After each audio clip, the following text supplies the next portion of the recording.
प्रणाम देवी माँ। देख क्या रहा है पक्षी, युद्ध कर मुझसे। आपका प्रत्येक आदेश मुझे स्वीकार है माँ, किंतु मैं आपसे युद्ध नहीं कर सकता। तो अपनी पराजय स्वीकार कर और चला जा यहाँ से। मुझे क्षमा कीजिए माँ, किंतु मैं वो भी नहीं कर सकता। मैंने अपनी माँ को वचन दिया है। याद है मुझे, इसीलिए कह रही हूँ, अपनी हट छोड़ दे। तेरी माँ तेरी प्रतीक्षा कर रही है। अपनी माँ को बिना बताए इतनी दूर चला आया है। जानता है कितनी चिंतित होगी तेरे बिना। जानता हूँ माँ, किंतु आप भी तो मेरी चिंता का कारण जानती है। मैं अपनी माँ को दासी के रूप में और नहीं देख सकता।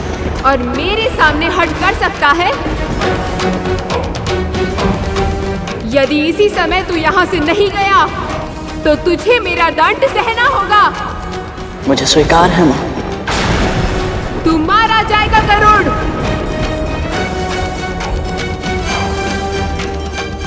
यदि यही मेरी नियति है तो फिर मैं चाहकर भी इसे बदल नहीं सकता। अनर्गल प्रलाप मत कर गरुड़। यदि तेरी मृत्यु हो गई तो तेरी माँ को दास्ता से कौन मुक्त कराएगा? आप सही कह रही हैं माँ, पर यहाँ से मैं चला गया तो ये असुर अदिति माँ की तपस्या भंग कर देंगे। जिसकी भक्ति में शक्ति होती है उसकी तपस्या भंग करना इतना आसान नहीं होता। ये मुझे अपने मार्ग से हटाने के लिए आपका आह्वान कर सकते हैं माँ, तो फिर अपना लक्ष्य प्राप्त करने के लिए न जाने क्या क्या करेंगे। माँ, मुझे अदिति माँ की सुरक्षा के लिए यहाँ रहना ही होगा।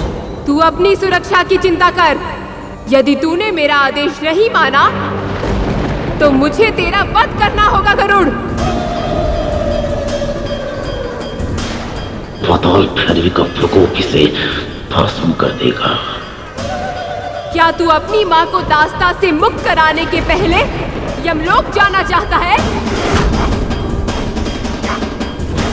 नहीं माँ। तो फिर चला जा यहाँ से। यह संभव है माँ।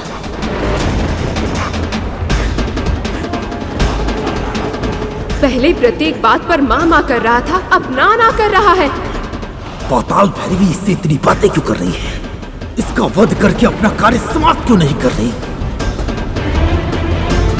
मैं तुझे अंतिम चेतावनी दे रही हूँ गरुड़।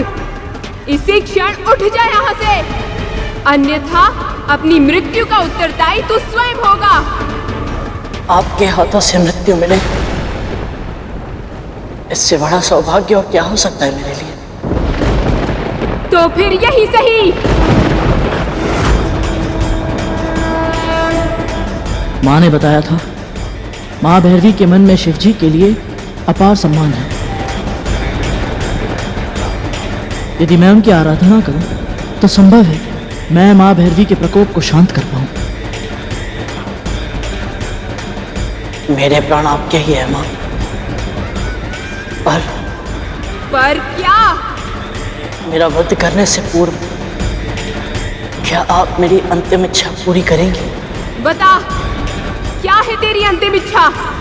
मैं अपनी मृत्यु से पहले पूजा करना चाहता हूँ माँ, भगवान शिव की।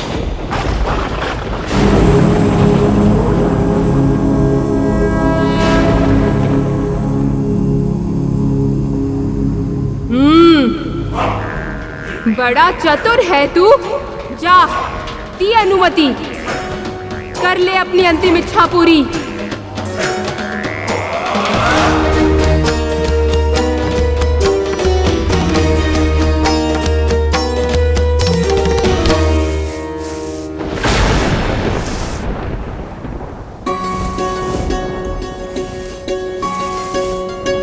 मिट्टी की व्यवस्था तो हो गई, अब बस इसे शुद्ध करने के लिए कंकड़ पत्थर निकाल देता हूँ।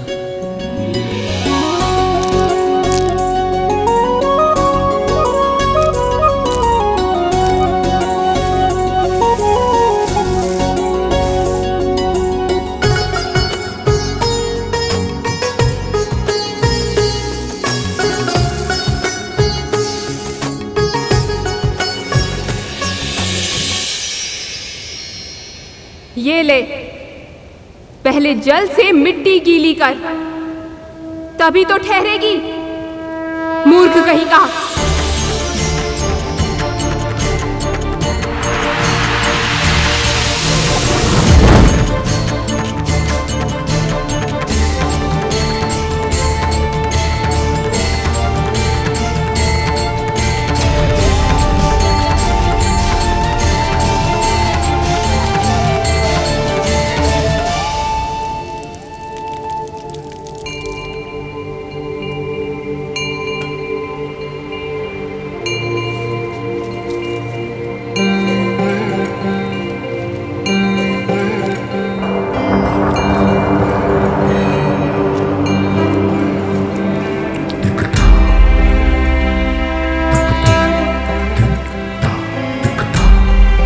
पूजन की सामग्री तो है ही नहीं, ना भस्म है, ना दूध, ना शहद, ना धतूरा, ना बेलपत्र। कैसे करेगा पूजन?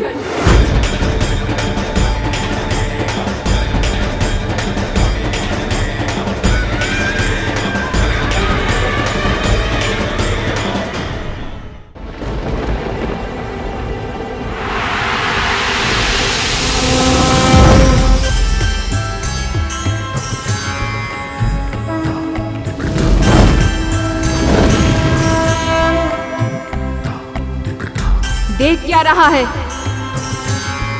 पहले शहद को दूध में मिलाकर शिवलिंग को स्नान करा। ये पाताल भैरवी इससे इतनी बातें क्यों कर रही है?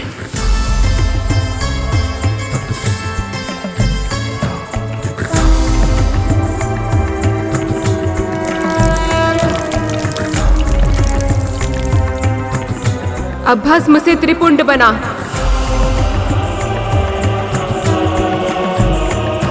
और अर्पित कर।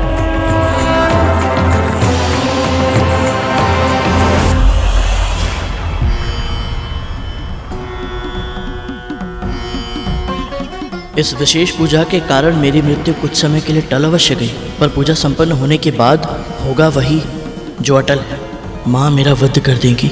निश्चित ही मैंने पिछले जन्म में कुछ पुण्य अर्जित किए होंगे, जो मृत्यु से पूर्व मैं भगवान शिव की पूजा जैसा शुभ काम कर पा रहा हूँ।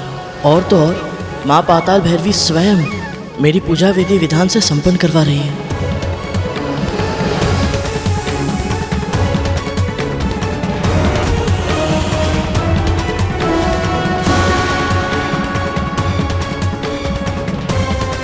हे शिव शंकर, हे भोले भंडारी, मेरी भक्ति स्वीकार करे और स्वीकार करे मेरी प्रार्थना।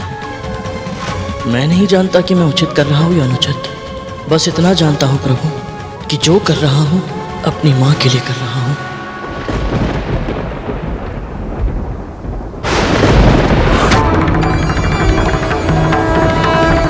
यह जीवन मेरी माँ को समर्पित है। यदि उनके संस्कारों की रक्षा करते हुए मेरे प्राण भी चले जाएं, तो मुझे बिल्कुल भी दुख नहीं होगा। पर वो समय आज नहीं आया है प्रभु। अपनी माँ को दास्ता से मुक्त कराने से पहले मैं मरना नहीं चाहता। मेरी सहायता कीजिए प्रभु, रक्षा कीजिए। ओम नमः शिवाय, ओम नमः शिवाय। शत्रु का दमन करने भेजा था मैंने पाताल भैरवी को, वो तो स्वयं उसके साथ अलती पालती मारकर बैठ गई। ओम नमः शिवाय। इतना भी नहीं समझती कि जो अब तक माँ की रट लगाए हुए था, वो अपने प्राणों की रक्षा करने के लिए शिव भक्त होने का ढोंग रच रहा है। अब ऐसा प्रतीत होता है कि मुझे स्वयं जाना होगा। चलो। रुकिए सेनापति, ऐसा कुछ मत कीजिए जिससे उन्हें क्रोध आ जाए। सिंह का सही कह रही है सेनापति। पाताल भैरवी से वरदान मांगने का सुझाव माँ दिति ने ही दिया था। अब यह वरदान पूरा हो, इसके लिए सुनिश्चित करना होगा कि क्या किया जाए, और ये भी वही बता सकती हैं। यदि आपकी आज्ञा हो तो मैं स्वयं को 2 भागों में बांट लूंगा।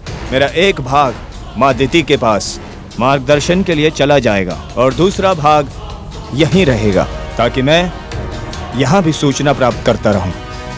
उचित कहा राहु। जाओ, शीघ्र जाओ।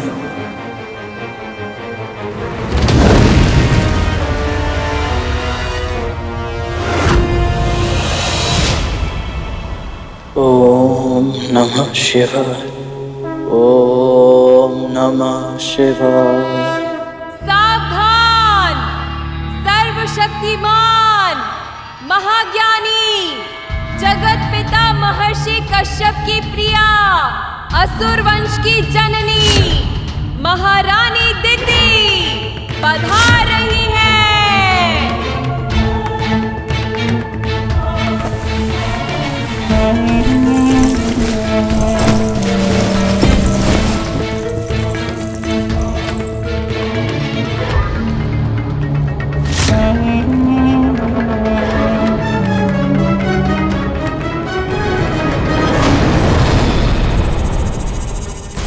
राहु यहाँ अकेला, वो भी इस अवस्था में।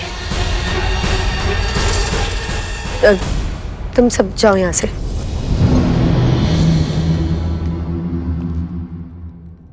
प्रणाम माताश्री। अदिति की तपस्या भंग करने का शुभ समाचार लेकर अब तक बजरंग को आ जाना चाहिए था। वो आया क्यों नहीं? कहाँ रह गया वो? जवाब दो।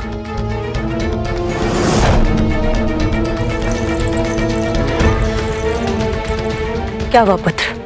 तुम्हारे चेहरे का रंग क्यों उड़ा हुआ है? देव माता की तपस्या तो कब की भंग हो जाती माँ, पर क्या? एक पक्षी है जो हमारे प्रयासों पर पानी फेर रहा है माँ। पक्षी?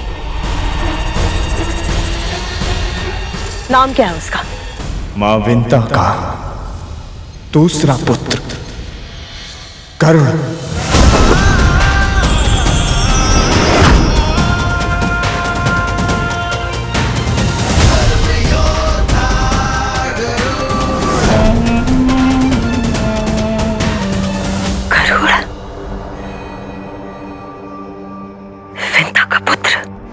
महाबुद्धिमान, महाबलवान, आकाश का इंद्र कहलाएगा वो। पर वो असुर सेना और अदिति के मध्य क्यों आ रहा है? मुझे नहीं पता माँ। गरुड़ को पराजित करना आसान नहीं है माँ।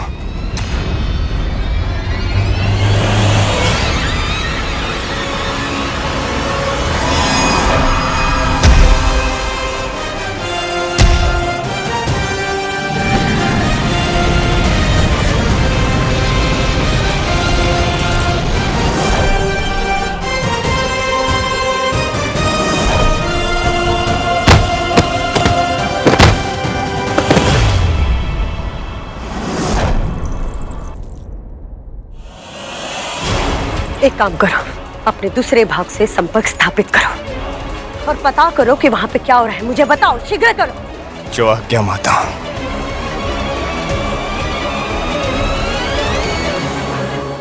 ओम नमः शिवाय। ओम नमः शिवाय। पाताल भैरवी गरुड़ को शिव की पूजा करते देख भाव विभोर हो गई है। वो अपना रौद्र रूप त्याग कर सौम्य भाव अपना चुकी है,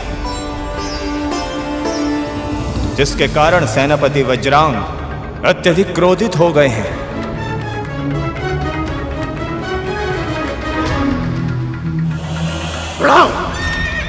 और सिंगिका के सुझाव के विपरीत अपना रथ लेकर उन दोनों की ओर बढ़ रहे हैं।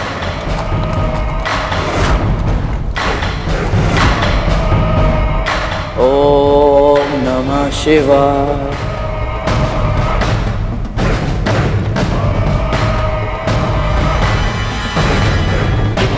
ये क्या कर रही है देवी? शत्रु के नेत्र बंद है। अपनी तलवार को पकड़ करके उस पर प्रहार कीजिए। उसकी अंतिम इच्छा पूर्ण होने से पहले मैं उसे नहीं मार सकती वज्रांग। अंतिम इच्छा नहीं, ये मृत्यु को टालने का बहाना है। बहाना है तो बहाना सही। जैसे तुझे वचन दिया है उसी प्रकार इसे भी वचन दिया है मैंने। वचन आपने उसे दिया है, मैंने नहीं।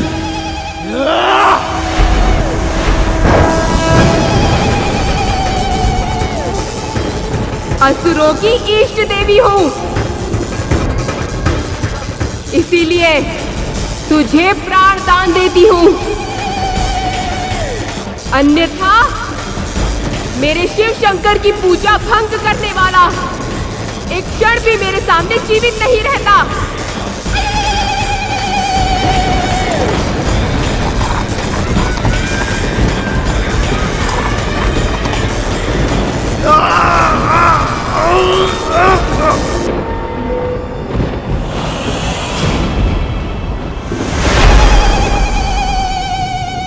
बस बस, और नहीं सुन सकती मैं।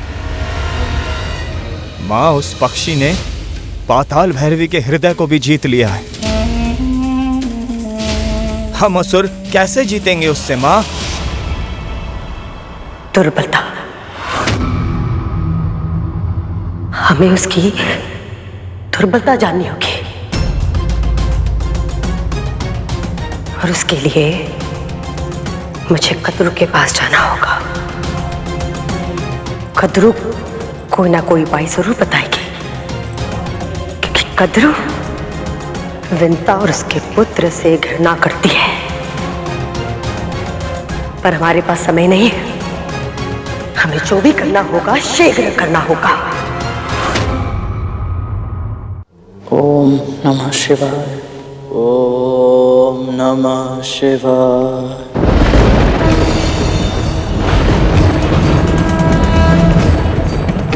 ओम नमः शिवाय।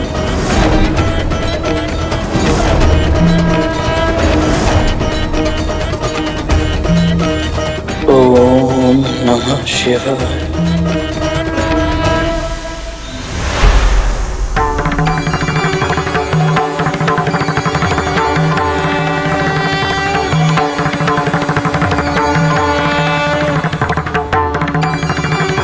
इस बालक पे दया कीजिए देवी, हमारे पुत्र जैसा है ये, निर्मल निर्दोष, केवल परोपकार करने की इच्छा से आपके सामने बैठा है। जीवित रहना चाहता है केवल इसलिए कि अपनी माता को दास्ता से मुक्त करा सके। हे प्रभु, आप तो जानते हैं कि मेरे हृदय में इसके लिए कितनी ममता उमड़ रही है। यदि मैंने वज्रांग को वचन न दिया होता तो मैं इसके सामने शत्रु के रूप में कभी ना आती। मैं क्या करूं प्रभु, चाहकर भी अपना वचन तोड़ नहीं सकती। उसकी कोई आवश्यकता नहीं है देवी। आपने वचन दिया था कि आप गरुड़ का सामना करेंगे, वो आपने संपूर्णता से पूर्ण किया। भक्त की भक्ति के आगे तो भगवान सदैव ही हारते आए हैं। मैं आपका संकेत समझ गई प्रभु। अब मैं इसे जीवन दान दूंगी और वरदान भी। सच्चा शिव भक्त होने के नाते मेरे वरदान का उच्च अधिकारी है ये।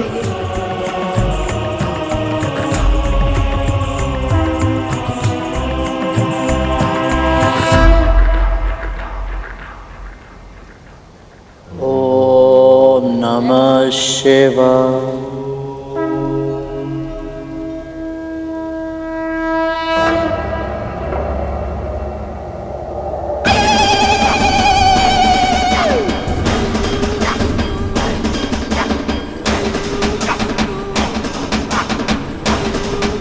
माँ, मेरी पूजा समाप्त हुई।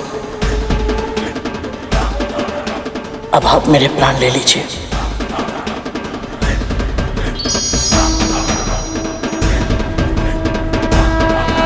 जा, मैं तुझे प्राण दान देती हूँ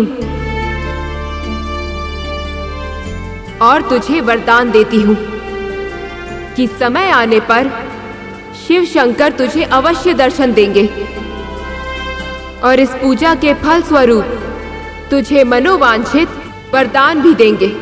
मेरी तो केवल एक ही इच्छा है माँ, कि मैं अपने जन्म की और अपने माँ की दासत्व की कथा जान पाऊं और अपनी माँ को बड़ी माँ की दास्ता से मुक्त करा पाऊं। बस इसीलिए मैं अदिति माँ की तपस्या पूरी होने तक प्रतीक्षा करने यहाँ आया था। तेरी प्रतीक्षा शीघ्र समाप्त होगी गरुड़, और जिस कथा को जानने के लिए तू इतना व्याकुल है, उसका भेद शीघ्र तेरे सामने खुलेगा।